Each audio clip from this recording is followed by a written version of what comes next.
제67장. 4명의 비티니아인 노예들이 리기아를 가마에 태워 조심스럽게 페트로니우스의 저택으로 운반했다. 비니키우스와 우르스스도 그 곁을 따라갔다. 그들은 되도록 빨리 그리스의 명의에게 리기아를 보이기 위해 서둘렀다. 두 사람은 말이 없었다. 오늘 하루 너무나 엄청난 일을 겪고 난 후였기에 말할 기력조차 없었던 것이다. 더구나 비니키우스는 아직도 반쯤 얼이 빠진 상태였다. 그는 스스로에게 말하듯 줄곧 반복해서 중얼거렸다. 리기아는 구출되었다. 이제 다시는 감옥으로 끌려가거나 경기장에서 죽음을 당할 염려는 없다. 우리의 불행은 영원히 끝났다. 이제는 그녀를 집으로 데리고 가서 절대로 놓치지 않을 것이다. 그에게는 이 모든 것이 현실이라기보다는 꿈속에서 새로운 삶이 시작된 것처럼 여겨졌다. 가끔 가만을 들여다보면 인사불성인 채 눈을 감고 있는 연인의 얼굴이 달빛 속에 보였다. 그녀의 얼굴을 보면서 비니키우스는 틀림없이 리기아다. 그리스도께서 구해주신 것이다. 하고 되풀이했다. 비니키우스는 자기와 우르스스가 경기장에서 리기아를 데리고 나올 때 한 의사가 리기아를 살펴보고는 아직 살아있으며 틀림없이 회복될 수 있다고 장담하던 것을 떠올렸다. 정신이 아득해질 만큼 큰 기쁨의 감정이 가슴속에 밀려와 그만 중심을 잃고 우르스스의 어깨에 기대야만 할 때도 있었다. 우르스스는 별이 쏟아져 내릴 것만 같은 밤하늘을 바라보며 계속해서 기도하고 있었다. 일행은 달빛을 받아 새하얀 칠이 환하게 빛나는 신축 가옥들이 늘어선 거리를 서둘러 지나갔다. 거리는 한산했지만 가끔씩 주랑 밑에 모여 담쟁이 등굴로 만든 화관을 쓰고 피리 소리에 맞추어 노래를 부르거나 춤을 추는 무리들이 보였다. 쾌적한 밤의 달빛 속에서 경기가 시작된 이래 계속되고 있는 긴 축제를 즐기는 사람들이었다. 페트로니우스의 집이 가까워오자 우르스스는 기도를 멈추고 행여 리기아에게 방해가 될세라 조심조심 하면서 나지간 목소리로 말했다. 나리, 구세주께서 아가씨를 죽음으로부터 구해 주셨습니다. 아가씨가 들소불에 묶여 나오는 것을 봤을 때 제 영혼 속에서 누군가가 아가씨를 지켜라 하고 소리쳤습니다. 그것은 분명 하나님의 어린 양의 목소리였습니다. 저는 감옥에서 진이 빠져버렸는데 주님께서 제게 다시 힘을 돌려주셨습니다. 뿐만 아니라 그 무자비한 관중에게도 아가씨의 편을 들라고 명하신 것입니다. 주님의 뜻이 이루어진 것입니다. 비니키우스가 대답했다. 주님의 거룩한 뜻이여 찬미 받으소서. 감격으로 목이 메어 비니키우스는 더 이상 말을 할 수가 없었다. 오직 땅바닥에 엎드려 구세주께서 보여주신 자비와 기적에 대해 하염없이 감사하고 싶은 마음뿐이었다. 마침내 일행은 페트로니우스의 저택에 이르렀다. 미리 노예를 보내어 그들의 도착을 알려놓았기 때문에 하인들은 앞다투어 마중을 나왔다. 대부분이 안티움에서 타르수스의 바오로 사도로부터 가르침을 받고 그리스도교 신자가 된 사람들이었다. 그들은 그동안 비니키우스가 겪었던 괴로움을 잘 알고 있었으므로 네로의 손아귀에서 벗어난 재물을 두 눈으로 직접 보고는 뛸 듯이 기뻐했다. 게다가 의사인 테오클레스가 리기아를 진찰한 다음 큰 부상도 없고 감옥에서 얻은 열병만 가시면 곧 회복될 것이라고 말했으므로 그 기쁨은 더욱 컸다. 리기아는 그날 밤에 의식이 회복되었다. 코린투스산 등잔에 불을 밝히고 은은한 향유 냄새가 감도는 호화로운 침실에서 눈을 떴을 때 리기아는 자기가 지금 어디에 있는지 무슨 일이 벌어졌는지 알 수가 없었다. 들소의 뿔에 쇠사슬로 묶이던 순간이 떠오르면서 그리고 영롱한 불빛을 받으며 자기를 내려다보고 있는 비니키우스의 얼굴을 보면서 리기아는 이미 자신이 이 세상 사람이 아닐 것이라고 생각했다. 의식이 희미했기 때문에 머릿속에 혼란스럽고 생각이 흐트러져 있었다. 순환과 열병으로 곤욕을 치르며 허약해진 그녀는 지금 자기와 비니키우스가 천국으로 가는 도중에 어딘가에 머물러 잠시 휴식을 취하는 중이라고 여겼다. 더 이상 아무런 고통도 느껴지지 않았다. 비니키우스를 향해 미소를 지으며 여기가 어디냐고 묻고 있는 듯 했으나 리기아 입에서는 속삭임과 같은 바람 소리만 새어나올 뿐이었다. 비니키우스는 간신히 리기아가 자기의 이름을 부르고 있다는 것을 알아들을 수 있었다. 그는 리기아의 곁에 무릎을 꿇고 그녀의 이마 위에 손을 얹으며 말했다. 그리스도께서 당신을 살려주시고 내게 돌려주신 것이요. 리기아는 무엇인가를 말하고 싶은 듯 입술을 움직이며 알아들을 수 없는 소리를 내더니 다시 눈을 감고 가벼운 숨소리를 내며 깊은 잠에 빠졌다. 의사 테오클레스가 예상한 대로였다. 충분한 수면을 취하고 나면 리기아가 곧 건강을 되찾으리라고 말했던 것이다. 비니키우스는 무릎을 꿇은 채 그녀의 곁에서 정신없이 기도했다. 그의 영혼은 크나큰 사랑에 흠뻑 빠져서 자신의 존재는 완전히 잊어버릴 정도였다. 가끔 테오클레스가 침실에 들어 환자의 상태를 살펴보았고 휘장 너머에서 에우니케가 금발의 머리를 들이밀고 리기아를 들여다보기도 했다. 정원에서 기르는 학의 울음소리가 새벽을 알렸다. 그러나 비니키우스는 여전히 마음속으로 그리스도의 발을 끌어안고 있었다. 온전히 그리스도에게 몰입하고 있는 그에게는 주변에서 무슨 일이 벌어지고 있는지 보이지도 않았고 들리지도 않았다. 그의 마음에는 뜨거운 감사의 마음과 함께 그리스도에게 헌신하겠다는 굳건한 의지가 불타고 있었다. 그는 황홀경에 잠겨 지상에 있으면서 이미 천국을 맛보고 있었다. 제68장 페트로니우스는 리기아가 풀려난 후 황제를 노하게 해서는 안 되겠다는 생각에 다른 조신들과 함께 팔라티움 궁전으로 갔다. 궁전 안에서 모두가 어떤 이야기를 하고 있는지 궁금하기도 했고 동시에 티겔리누스가 리기아에 대해 어떤 새로운 음모를 꾸미고 있지는 않은지 탐색해 볼 필요도 있었다. 그렇지만 이제 리기아와 우르스스의 배후에는 로마 시민이 있었다. 대대적인 폭동을 각오하지 않는 한 아무도 두 사람을 건드릴 수 없는 상황이었다. 그러나 페트로니우스는 막강한 권력을 가진 근위 대장이 자기에게 얼마나 큰 적개심을 가지고 있는지 잘 알고 있었다. 자기에게 직접 손을 대지는 않더라도 대신 조카인 비니키우스에게 복수를 하기 위해 음모를 꾸밀지도 모르는 일이었다. 네로는 자기의 뜻과는 전혀 다른 방향으로 구경거리의 결말이 났기 때문에 몹시 화를 내고 있었다. 처음에 그는 페트로니우스를 거들떠보지도 않았다. 그러나 페트로니우스는 고상한 판관답게 온화하고 의연한 태도로 황제에게 다가가 이렇게 말했다. 폐하, 제가 무엇을 생각해냈는지 아시겠습니까? 전 세계를 통치하는 위대한 사람의 명에 의해 사나운 들소의 뿔에서 해방되어 연인의 품에 돌아간 한 처녀의 얘기를 소재로 시를 쓰시는 겁니다. 그리스인들은 감수성이 풍부한 사람들이므로 그 시는 틀림없이 그들을 감동시킬 것입니다. 네로는 화가 단단히 나 있었으나 페트로니우스의 제안은 두 가지 이유 때문에 그의 마음에 들었다. 하나는 그것이 꽤 쓸만한 시제이기 때문이고 또 하나는 세계를 지배하는 위대한 군주로서 그 시를 통해 자신의 관대함을 드러낼 수 있다고 생각했기 때문이다.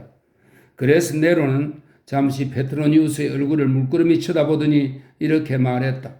그래, 그대 말이 옳을지도 모르겠다. 그러나 짐이 노래 속에서 자화자찬을 늘어놓는 것은 부끄러운 일이 아니냐?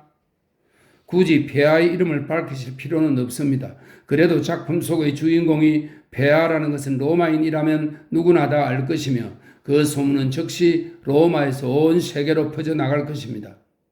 그 노래가 아카이아에서 갈채를 받을 수 있을까? 네, 폴룩스를 두고 맹세합니다. 페트로니우스는 큰 소리로 대답했다. 페트로니우스는 만족하여 궁전에서 물러나왔다. 네로의 삶 자체가 언제나 구상한 시에다 현실을 짜 맞추는 시기였으므로 그런 훌륭한 시제를 그대로 넘겨버릴 까닭이 없으리라고 생각한 것이 적중한 것이다. 그리고 그렇게 함으로써 티겔리누스의 손을 묶어 놓을 수 있을 것이다. 그러나 리기아가 몸을 추스르는 대로 비니키우스로 하여금 당장 로마를 떠나게 해야 한다는 생각에는 변함이 없었다. 다음 날 페트로니우스는 비니키우스를 불러 이렇게 말했다. 리기아를 데리고 시칠리아로 떠나거라. 지금과 같은 상황이라면 황제를 두려워할 필요는 없지만 티겔리누스가 또 무슨 흉계를 꾸밀지도 모르니 말이다. 그놈은 너희 두 사람이 아니라 나에 대한 정오심 때문에 너에게 독을 먹이려 할지도 모른다. 비니키우스는 미소를 지으며 말했다. 리기아는 사나운 들소의 뿔에 묶여 있었지만 그리스도께서는 그런 그녀를 구해주셨습니다. 그렇다면 그리스도에게 황소 100마리를 바치려무나? 페트로니우스는 다소 못마땅한 듯이 말했다. 그러나 그리스도가 너희들을 2번씩이나 구해줄 것이라고 생각하지는 마라.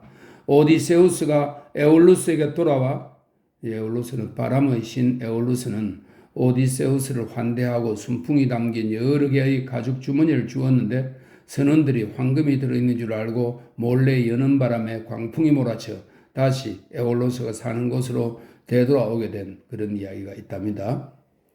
오디세우스가 에올로스에게 돌아와 순풍이 든 주머니를 한 번만 더 달라고 간청했다가 어떤 꼴을 당했는지 너도 잘 알고 있지 않니? 신들은 같은 부탁을 2번씩 들어주는 것을 싫어한단다. 리기아가 회복되면 폼포니아 그레키나의 집으로 데려갈 생각입니다. 비니키우스가 대답했다. 그것도 좋은 생각이다. 더군다나 폼포니아 그레키나가 아파서 누워있다는 소문도 있으니까 나는 그 말을 아울루스의 친척인 안티스티우스로부터 들었다. 너희 2 사람이 그곳에 머물러 있는 동안 여기서는 수많은 일들이 벌어질 것이고 세상은 점차 너희들을 잊게 될 것이다. 아무튼 이런 난세는 사람들의 눈에 띄지 않는 게 상책이지. 행운의 여신이 너희들을 위해 겨울에는 햇빛이 되어주고 여름에는 시원한 나무 그늘이 되어주기를 바란다. 페트로니우스는 기쁨에 들떠 있는 비니키우스와 헤어져 의사 테오클레스를 찾아가 리기아의 건강 상태에 대해 물었다. 의사는 리기아의 병세가 많이 호전되었다고 했다. 감옥에서 열병에 걸린 뒤 몸이 매우 쇠약해졌기 때문에 그대로 그곳에 있었으면 토굴 속의 불결한 환경 때문에 생명에 지장이 있었겠지만 지금은 쾌적한 환경 속에서 정성어린 간호를 받으며 안락하고 평화로운 나날을 보내고 있으니 염려할 필요가 없다는 것이다.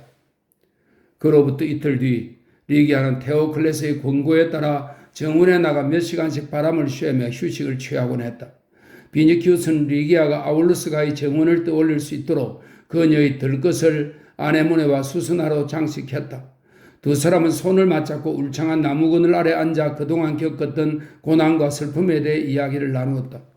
리기아는 주님께서 비니키우스에게 그런 시련을 주신 것은 그의 영혼을 깨끗하게 만드시고 그리스도 곁으로 인도하시기 위해서라고 말했다.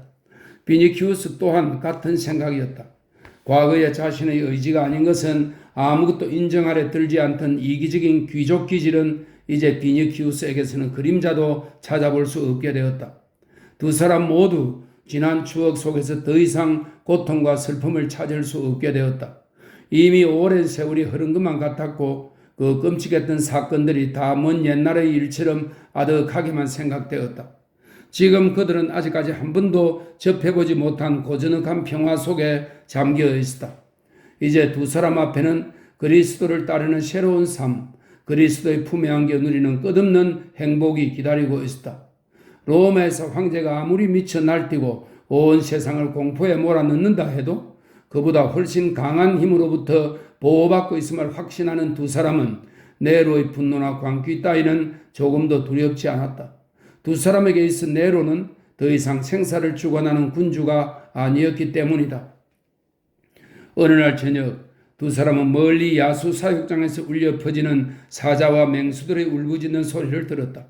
전에는 그 소리가 불행의 전조로 여겨져 비니키우스를 공포에 떨게 했으나 이제는 아무렇지 않게 밝은 미소를 머금고 서로의 얼굴을 바라보며 마냥 행복에 기워 아름다운 석양을 감상할 수 있었다.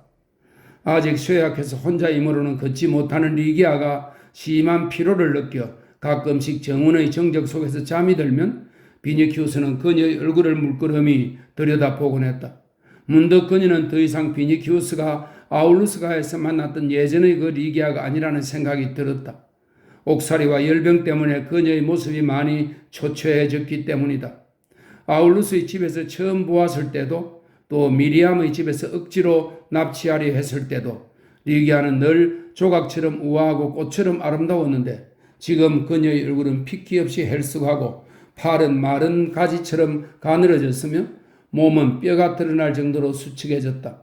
게다가 입술은 푸르스름했고 눈빛은 생기를 잃어 예전처럼 빛나지 않았다. 가끔 리기아에게 꽃을 가져다 주거나 발에 부드러운 담요를 덮어주고 나는 금발의 에우니케는 리기아에 비하면 마치 키프루스의 여신처럼 보였다. 단미주의자인 페트로니우스는 예전의 매혹적인 아름다움이 사라져버린 리기아를 보고 어깨를 으쓱하면서 엘리시움 들판에서 나온 듯한 그림자 같은 이 여자 때문에 비니키우스가 그동안 그렇게도 죽을 고생을 하며 괴로워하고 슬퍼하며 심지어는 목숨까지 바치려고 했으니 과연 그럴 만한 가치가 있었을까 자문하기도 했다. 그러나 비니키우스가 사랑하는 것은 리기아의 육신이 아니라 영혼이었다. 그렇기 때문에 그는 전보다 더 깊이 리기아를 사랑했다. 리기아의 잠든 얼굴을 들여다보면서 비니키우스는 마치 온 세상을 다 얻은 듯한 행복에 젖어들었다. 69장 리기아가 기적적으로 살아났다는 소문은 대학살을 구사일생으로 모면한 소수의 그리스도 교도들 사이에 삽시간에 퍼졌다. 신도들은 그리스도의 은총이 생생하게 구현된 처녀를 보기 위해 모여들었다. 제일 먼저 찾아온 사람은 지금까지 사도 베드로를 남몰래 집에 모시고 있는 나자리우스와 미리암 모자였고 그들의 뒤를 이어 여러 사람들이 찾아왔다. 비니키우스와 리기아는 물론이고 그리스도를 믿는 페트로니우스의 노예들까지 모두 함께 우르수스가 들려주는 이야기에 귀를 기울였다. 그 사나운 들소와 용감히 싸우도록 우르수스의 영혼에 명령한 주님의 목소리에 대한 이야기를 듣고 모두들 감동했다. 그 말에 모두 위안과 희망을 얻고 그리스도께서는 심판의 날에 강림하실 때까지 이 땅에서 신자들이 뿌리 뽑히는 것을 그대로 허용하시지는 않으리라는 확신을 품고 돌아갔다. 네로의 박해는 아직 끝나지 않았지만 그들은 그런 신념에 의지하며 용기를 냈다. 로마 시의 관리들은 그리스도교 신자라는 혐의만 있으면 한 사람도 빼놓지 않고 체포하여 무조건 감옥에 가두었다. 하지만 희생자의 숫자는 차차 줄어들었다. 이미 거의 대부분이 체포되어 학살당했기 때문이다. 나머지 신자들은 폭풍이 가라앉을 때까지 로마에서 멀리 떨어진 속주로 피난을 가거나 로마에 남아있는 사람들도 조심스럽게 숨어 지내며 교회의 지하 동굴에서 열리는 기도회에 참석하는 것 외에는 좀처럼 모습을 드러내지 않았다. 그러나 박해는 여전히 계속되고 있었다. 공식적인 경기 일정은 모두 끝났으므로 새로 투옥된 신자들은 즉각 처형되거나 혹시 나중에 열리게 될지도 모르는 구경거리에 대비하여 감옥에 가두어 놓기도 했다. 로마 시민들은 더 이상 그리스도교 신자들이 방화범이라는 사실을 믿지 않았지만 그리스도 교도가 인류와 국가의 적이라는 네로의 칙령은 바뀌지 않았으므로 그리스도 교도들에 대한 법령은 조금도 완화되지 않았다. 사도 베드로는 오랫동안 페트로니우스의 집의 모습을 나타내지 않았다. 그러던 어느 날 밤 나자리우스가 찾아와서 사도의 방문을 알렸다. 이제는 혼자서도 걸을 수 있게 된 리기아와 비니키우스는 그를 맞이하기 위해 달려가 베드로의 다리를 부여안았다.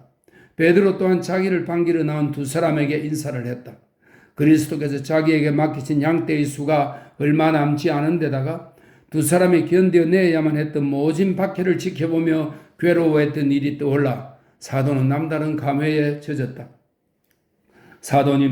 사도님께서 기도해 주신 덕분에 구세주께서 제게 리기아를 돌려보내 주셨습니다. 비니키우스가 감사의 인사를 하자 사도는 감동의 몸을 떨며 대답했다. 주님께서 리기아를 돌려보내 주신 것은 당신의 신앙심 때문입니다. 또한 모두가 침묵하지 않고 소리 높여 주님의 이름을 찬양했기 때문입니다. 사도는 그 말을 하면서 야수에게 찢겨 죽은 수천 명의 신자들, 모래밭에 숲처럼 빼곡히 들어찼던 십자가들, 짐승 같은 네로의 정원에서 높이 솟았던 불기둥을 생각하고 비탄에 잠긴 듯했다. 그것은 그의 목소리에 깊은 슬픔이 어려 있는 것으로 짐작할 수 있었다. 비니키우스와 리기아는 베드로 사도의 머리가 전보다 더 하얗게 새고 덩이 굽어 있는 것을 안타깝게 바라보았다. 네로의 광기와 분노로 인해 수많은 희생자들이 당한 그 모든 핍박과 순환을 자기도 직접 겪은 듯 사도의 얼굴에는 깊은 비애와 고통의 빛이 새겨져 있었다. 리기아와 비니키우스는 베드로의 그런 모습을 보고 그리스도께서 몸소 고난과 죽음을 당하신 이상 그리스도의 대리인들도 그런 순환을 피해갈 수 없다는 것을 다시 한번 깨달았다. 하지만 고령의 나이에 고뇌와 근심의 무거운 짐으로 허리가 굽은 사도를 보자 두 사람의 마음은 찢어질 듯 아팠다. 마침 비니키우스는 며칠 안에 리기아를 데리고 네아폴리스로 가서 폼포니아를 문병하고 그 다음에는 시칠리아로 건너갈 예정이었으므로 베드로 사도에게도 자기들과 함께 로마를 떠나자고 간절히 권유했다. 그러나 사도는 비니키우스의 머리를 쓰다듬으며 말했다. 내 귓가에는 주님께서 갈릴리아 호숫가에서 하신 말씀이 아직도 생생히 들립니다. 너가 젊었을 때는 너희 손으로 허리띠를 메고 원하는 곳은 어디든지 갈 수 있었다. 그러나 나이를 먹게 되면 그때는 팔을 벌리고 남이 와서 너희 허리를 묶고 원치 않는 곳으로 데려갈 것이다. 이것은 요한복음 21장 18절과 19절에 있는 성경입니다. 그러니 나도 이제는 앞서간 내 양떼를 따라가야 할 것입니다. 그 자리에 있던 모든 신자들이 그 말의 의미를 몰라 입을 다물고 있자 사도는 이렇게 덧붙였다. 이제 내 환난의 시절도 점차 끝나가고 있습니다. 나는 주님의 품에서 비로소 안식과 평화를 얻게 될 것입니다. 사도는 사람들을 향해 이렇게 말을 이었다. 나를 기억해 주십시오. 어버이가 자식을 사랑하듯 나는 그대들을 사랑해 왔습니다. 앞으로 그대들은 무슨 일을 하든지 언제나 주님의 영광을 위해 하십시오. 연로한 베드로는 떨리는 손을 들어 사람들을 축복해 주었다. 사람들 또한 이것이 이 노인으로부터 받는 마지막 축복이 될지도 모른다고 생각하며 사도에게 매달렸다. 그러나 운명은 사람들로 하여금 다시 베드로 사도와 만날 수 있는 기회를 주었다. 며칠 후 페트로니우스는 팔라티움 궁에서 무서운 소식을 가지고 돌아왔다.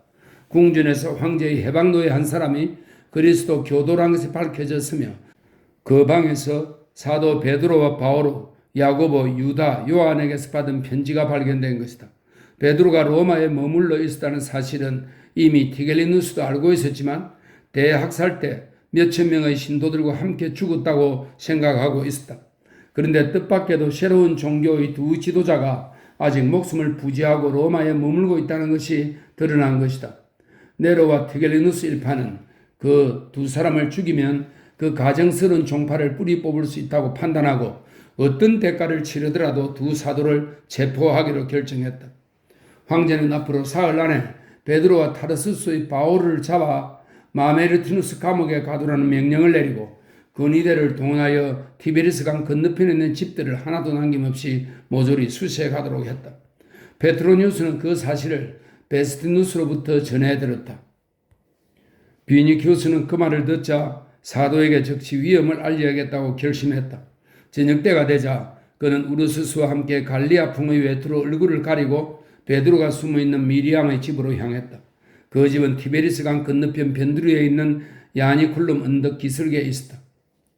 도중에 두 사람은 근위대 병사들이 사람들의 안내를 받으며 이 집 저 집을 에워싸고 있는 것을 보았다.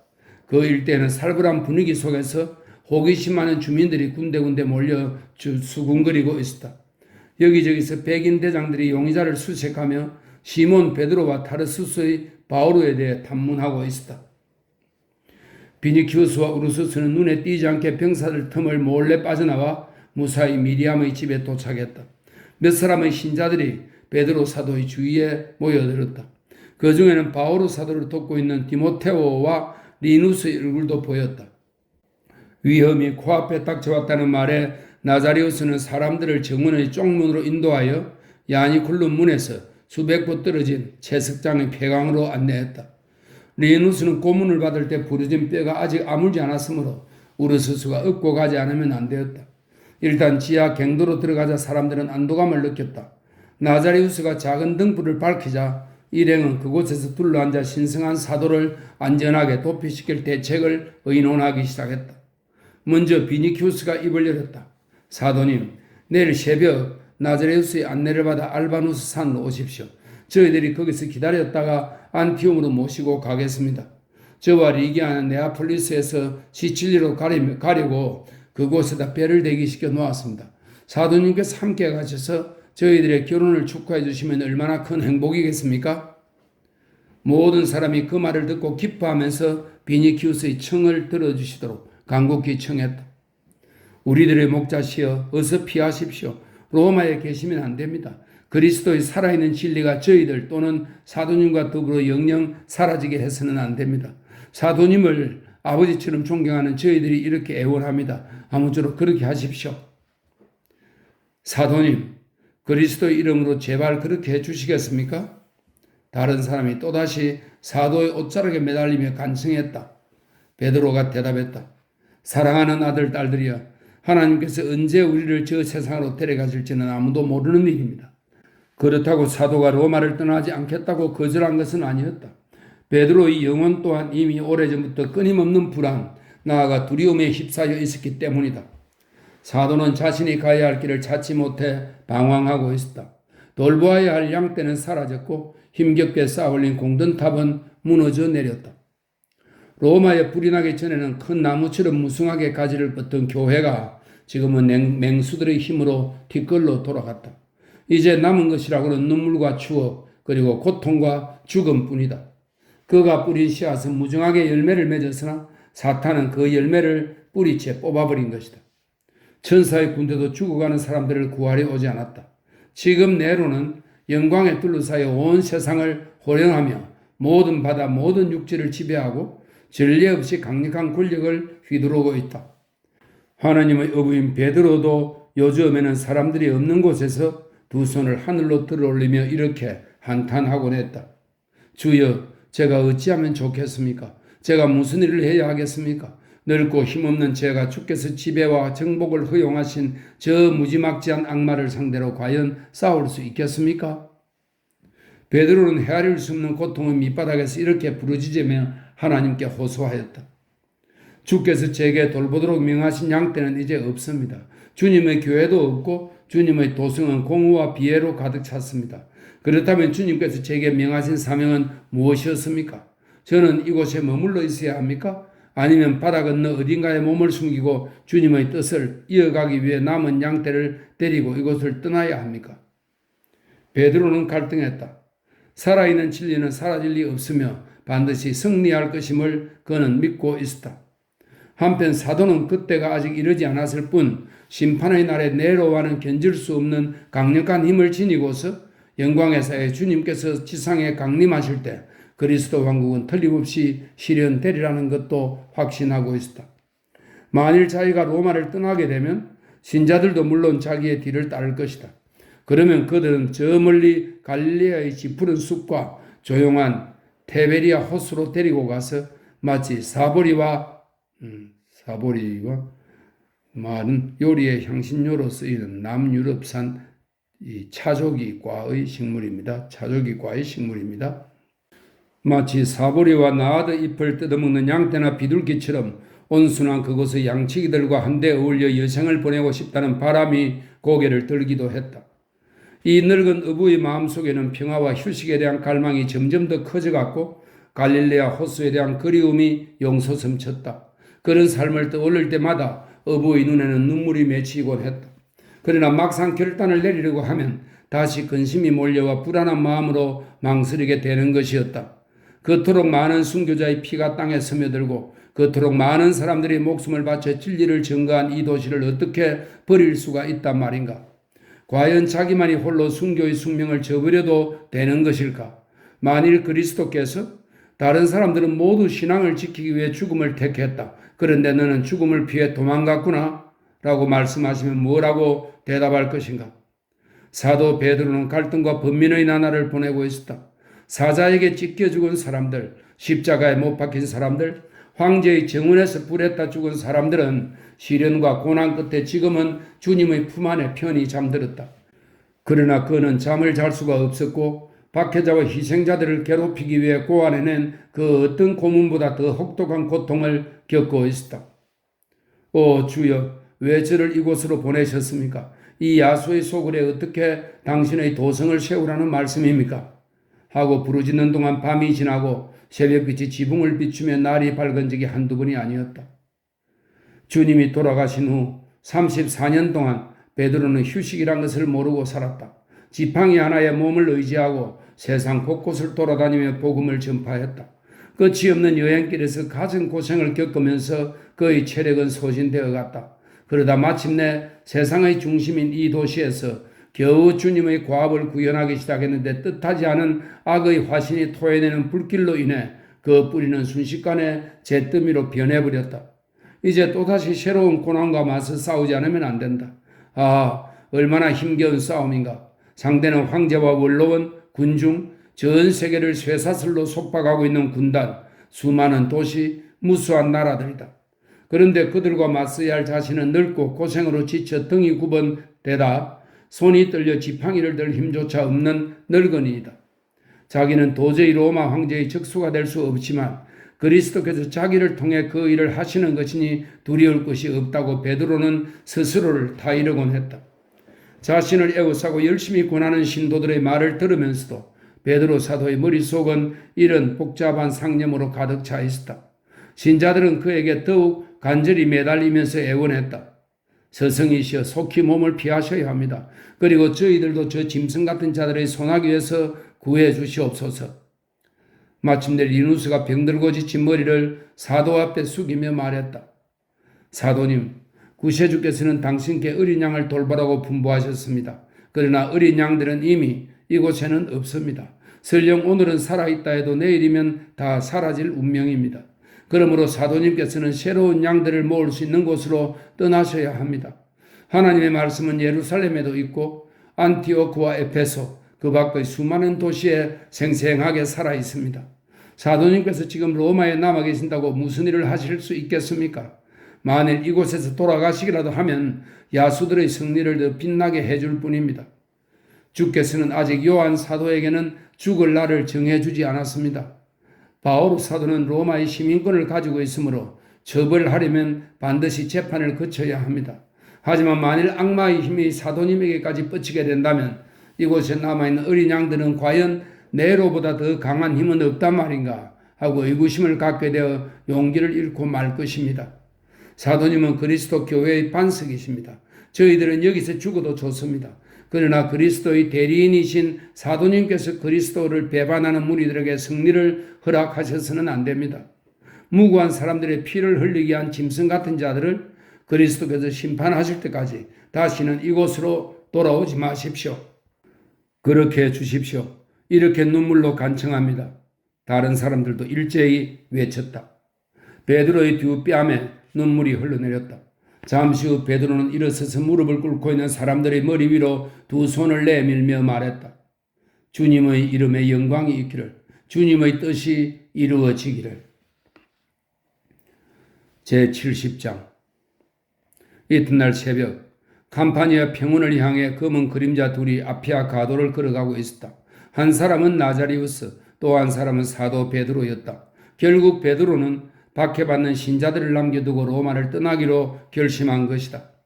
동력 하늘은 지평선 위에서 희미한 초록빛을 띠다가 점차 아래쪽에서부터 띠를 두르며 샤프란 꽃잎처럼 노랗게 변해가고 있었다.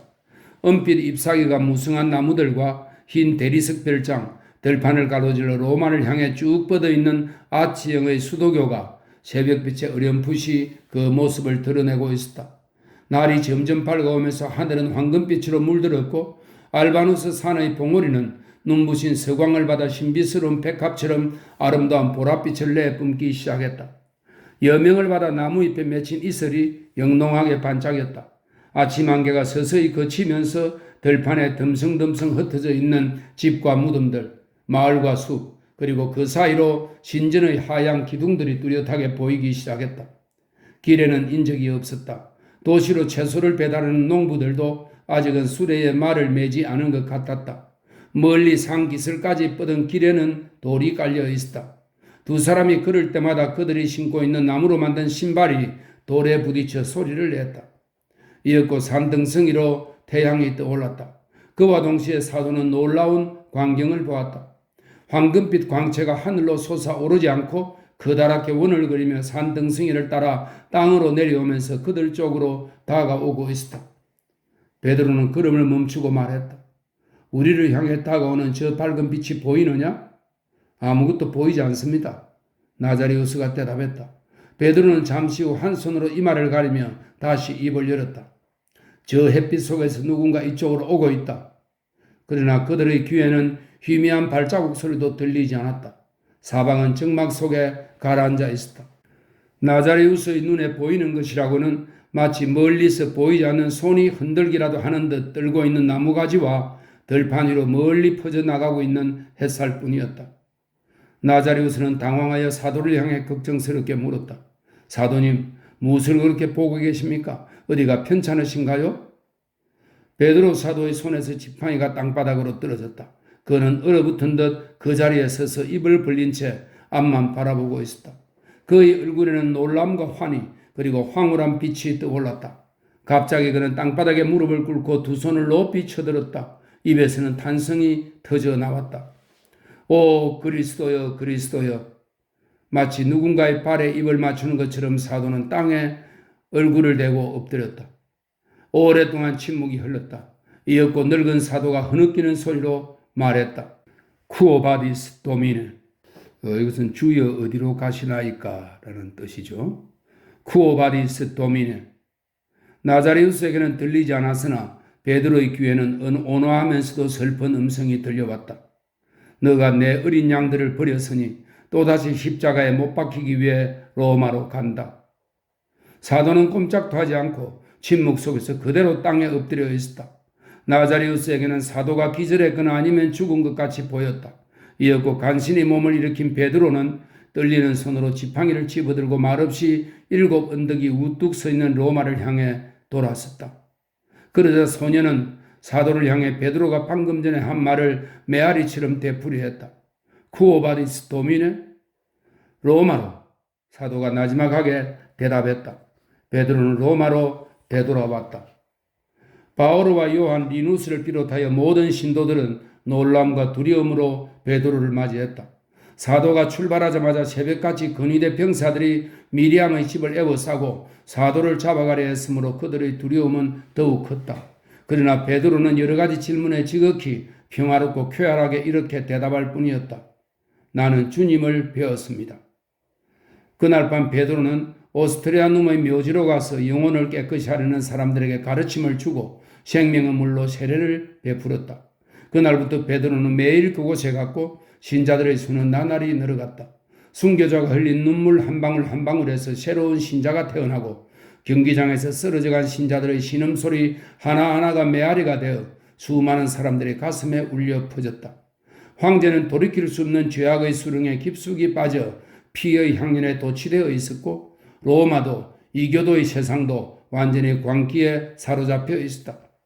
죄악과 광기에 는드리가 난 사람들, 오랫동안 권력에 짓밟혀온 사람들, 평생을 가난하고 불행하게 살아온 사람들, 학대받는 사람들, 괴로운 사람들, 슬픔에 잠긴 사람들이 모여들어 인간에 대한 사랑으로 자진해서 십자가에 못 박혀 인류의 죄를 속죄한 새로운 신에 관한 설교를 들었다.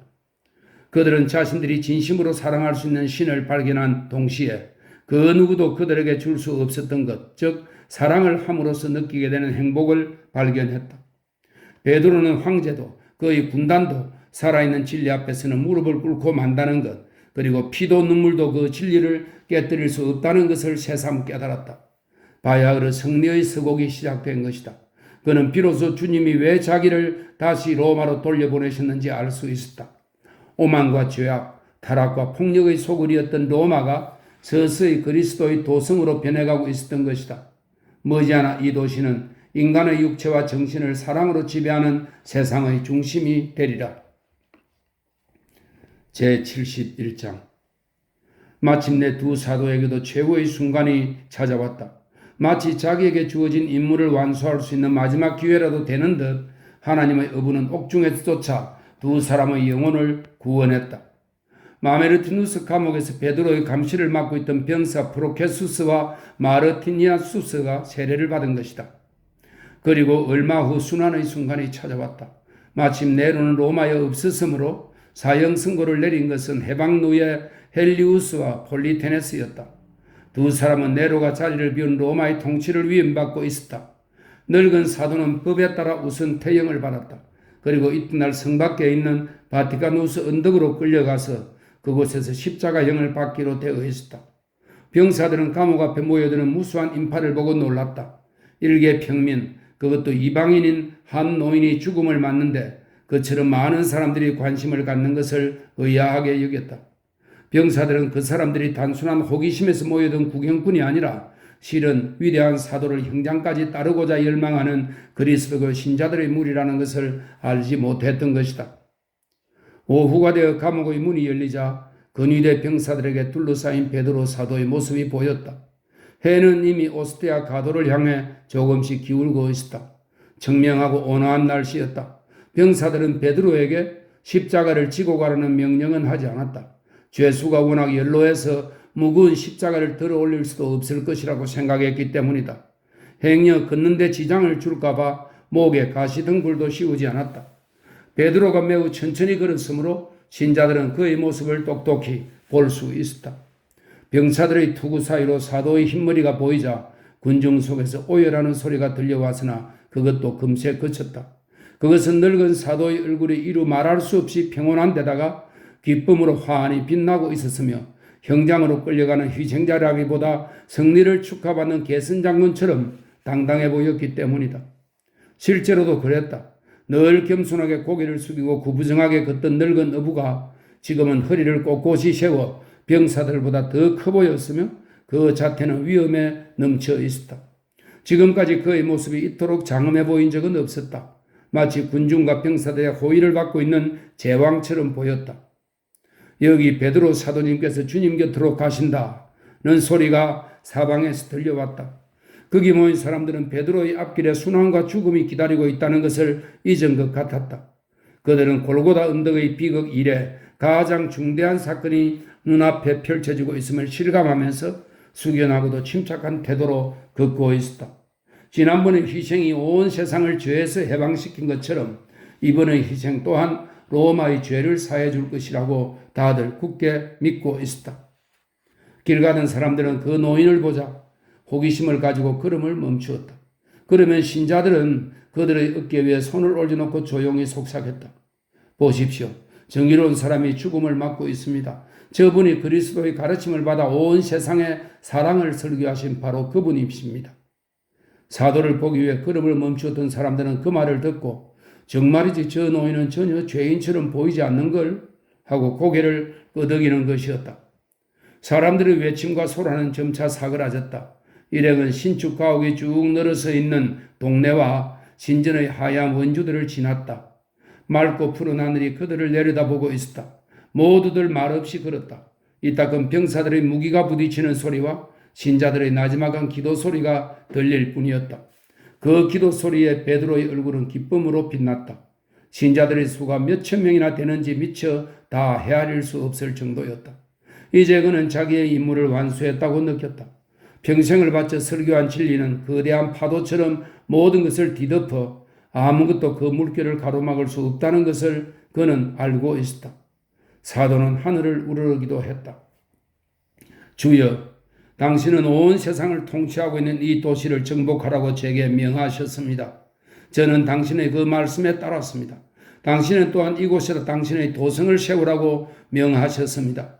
저는 당신의 그 말씀에 따랐습니다. 주여, 이곳은 이제 당신의 도성입니다. 제가 할 일을 다 했으니 저는 이제 당신 곁으로 가겠나이다. 베드로는 신전 옆을 지나갈 때마다 그 신전을 향해 이곳은 그리스도의 전당이 될 것이다 라고 선언했다. 또한 눈앞에 모여드는 군중에게는 여러분의 아들, 딸들은 모두 그리스도의 자녀가 될 것입니다 하고 축복했다. 자신이 이룩한 승리와 업적, 놀라운 힘을 체험하고 그 안에서 확신을 얻은 사도의 모습은 위대했다. 우연의 일치였을까? 병사들은 마치 베드로 사도의 승리를 입증이라도 하듯 개성교를 건너 나오마키아와 원형 경기장이 있는 쪽으로 그를 끌고 갔다. 티베리스강 건너편에 사는 신자들까지 행렬에 합세하여 군중의 수는 더욱 늘어났다. 마침내 건위대 병사들을 지휘하고 있는 백인 대장도 호송하고 있는 죄수가 대사제라는 것을 알아보고는 병사의 수가 적은 것을 불안하게 생각했다. 그러나 군중에게서는 그 어떤 흥분이나 위협, 분노의 그림자도 발견할 수 없었다. 그들은 다만 영광의 순간을 앞두고 엄숙하면서도 희망에 찬 얼굴을 하고 있을 뿐이었다. 어떤 신자들은 주님이 돌아가셨을 때 대지가 흔들리고 죽은 자들이 무덤에서 소생한 일을 회상하면서 이번에도 어쩌면 눈으로 보이는 분명한 계시가 나타나서 사도의 죽음을 길이 기억되게 하리라고 생각하기도 했다.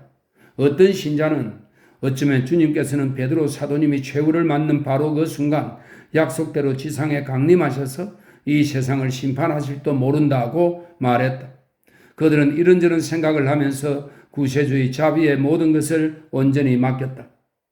주위는 여전히 고요했다. 7개의 언덕은 저무는 햇빛을 받으며 졸고 있는 것만 같았다.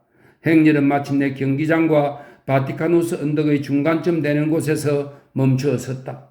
병사들 몇몇이 구덩이를 파기 시작했고 다른 병사들은 십자가와 망치, 못을 준비해 놓고 기다리고 있었다. 군중은 숙연한 표정으로 생각에 잠긴 채 그 주위에 무릎 꿇고 앉았다. 사도는 황금빛 태양 아래서 마지막으로 로마를 향해 시선을 던졌다. 저 멀리 아래쪽으로 햇살에 반짝이는 티베리스 강이 흐르고 있었고 그 너머로 마르스 광장이 보였다. 그 위쪽으로 아우구스투스의 영묘가, 그 아래쪽에는 네로의 지시로 막 공사가 시작된 거대한 공중 목욕탕이 있고 좀 더 아래로 폼페이우스 극장이 눈에 들어왔다.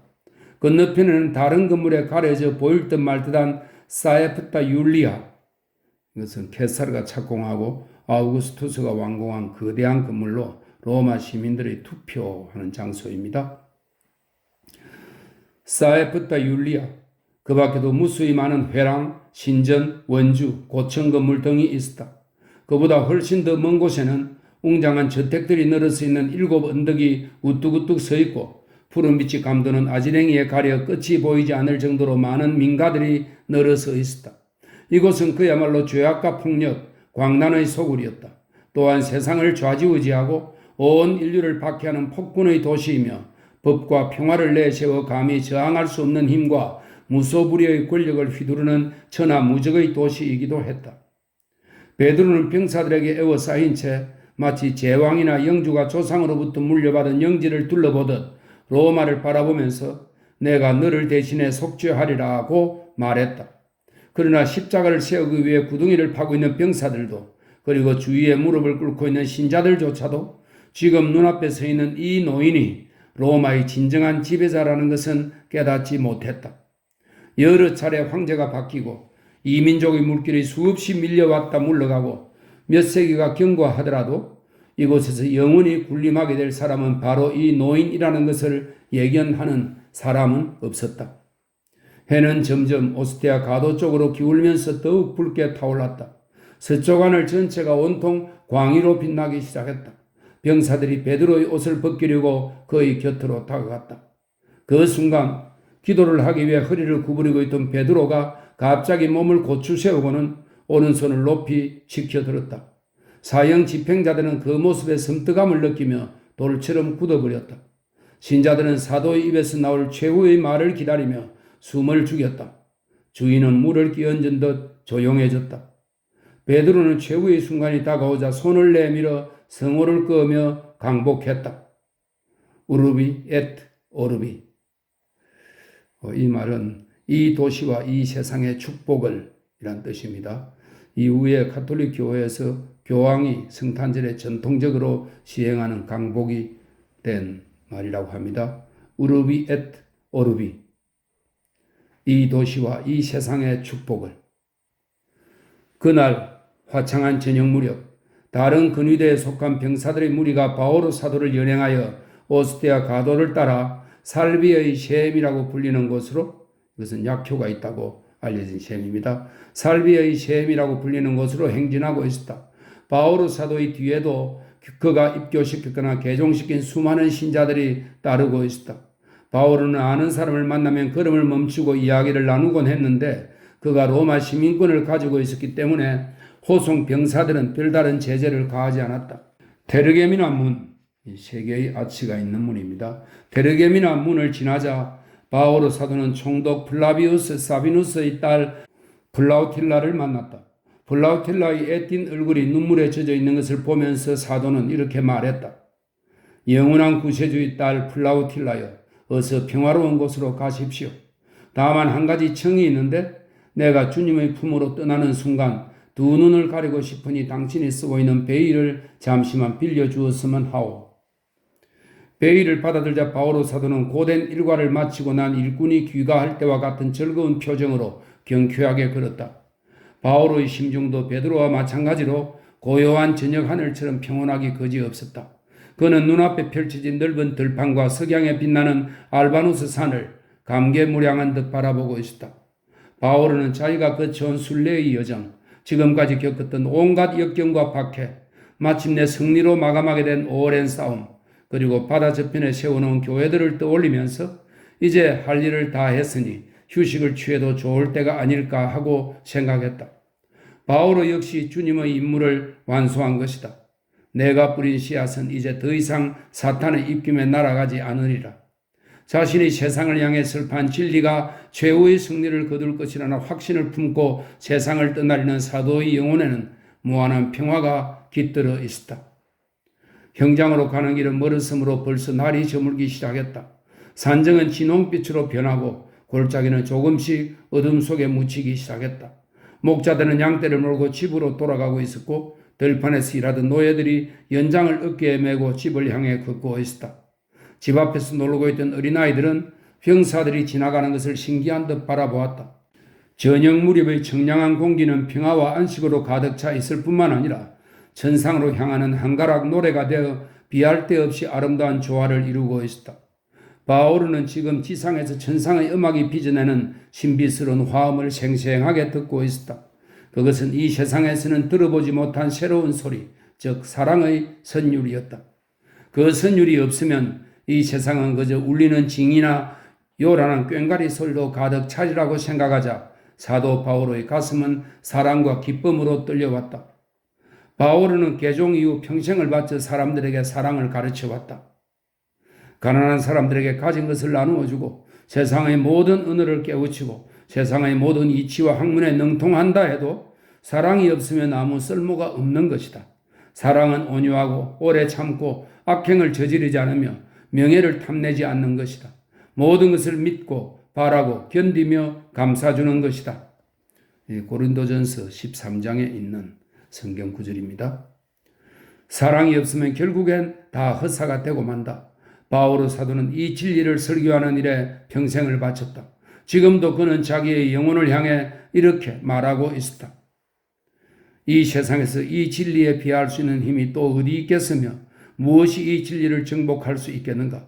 로마의 황제가 지금의 2배가 넘는 군단을 거느리고 지금의 10배가 넘는 도시와 바다, 육지, 백성들을 거느리고 있다 해도 이 진리를 거역할 수는 없는 것이다.